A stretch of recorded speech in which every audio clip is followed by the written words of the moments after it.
Okay, so safari ya kupungua uzito na mimi ninataka nianzishe safari yangu ya kuongeza uzito. My sister, unajisikiaje na safari yako? So far namshukuru Mungu. Haijakuwa rahisi, lakini namshukuru Mungu. Niseme namshukuru Mungu kwa sababu naendelea, mapambano bado yanaendelea. Hatujakata tamaa, bado tunasonga mbele.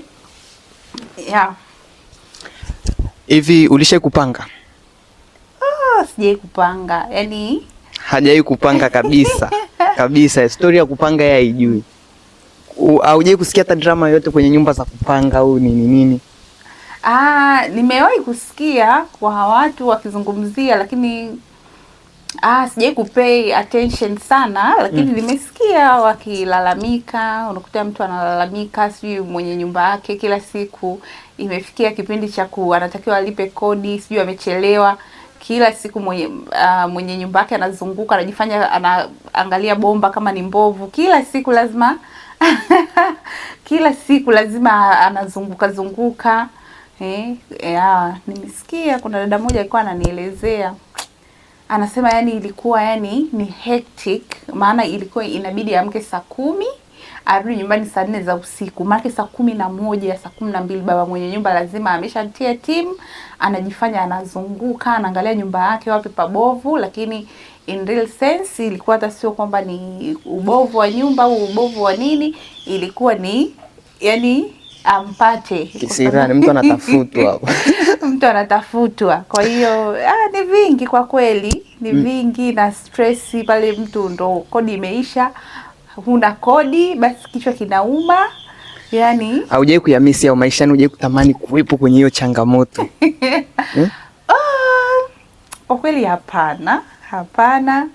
Na namshukuru Mungu sijai kupita. Of course ni kitu kizuri kupitia kwa sababu pia kinakufundisha. Yani ni process nzuri kuipita, na kila anayepita hapo pia yani ana mengi kujifunza. Naona hata wengi wenye nyumba zao au wengi ambao wanapambana kuwa na sehemu zao wamepita kwenye hizo changamoto, zikawafundisha kwamba okay, acha nipambane na mimi niwe na kwangu, au na mimi niwe yani zinafundisha watu wengi. Hata watu wengi kuamka kujenga ni kwa sababu ya hizo changamoto. Watu wanapitia mambo mengi sana. Story ni nyingi.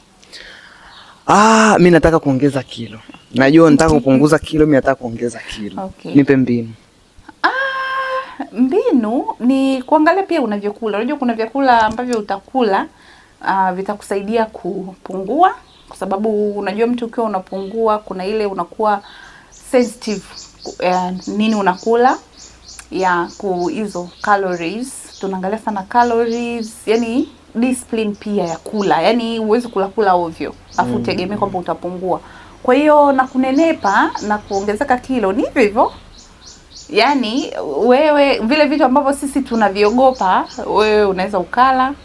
Of course pia kwa afya, yani hata kama ukila, yani unaangalia kwamba pia unakula nini, kwa sababu pia kuna vitu ambavyo pia ni utaongezeka, lakini pia itakusababishia labda matatizo, magonjwa kutokana na, kwa mfano junks food hizi sugar, added sugar, hizi sodas and all that, hizo ngano sana au nini. Unaweza ukawa unakunywa smoothie labda ya ndizi, sijui parachichi. Ni vitu natural, lakini ni vitu ambavyo vinaweza vikaboost kunenepa. Ukablend labda na nuts, hizi labda korosho, karanga, ukachanganya, ukablend, ukanywa. Ni vitu ambavyo ni natural na vitakusaidia kuongeza weight, kuliko useme unaongeza weight alafu ukaanze kunywa soda 4 kwa siku au ngapi. No, hiyo itakuletea a lot of issues, health issues. Kwa hiyo kuna njia nyingi. Nataka kuongezeka, inawezekana, watu wanaongezeka. Anyways, hata ukibaki hivyo kuna siku unajua mwili unakujaga tu.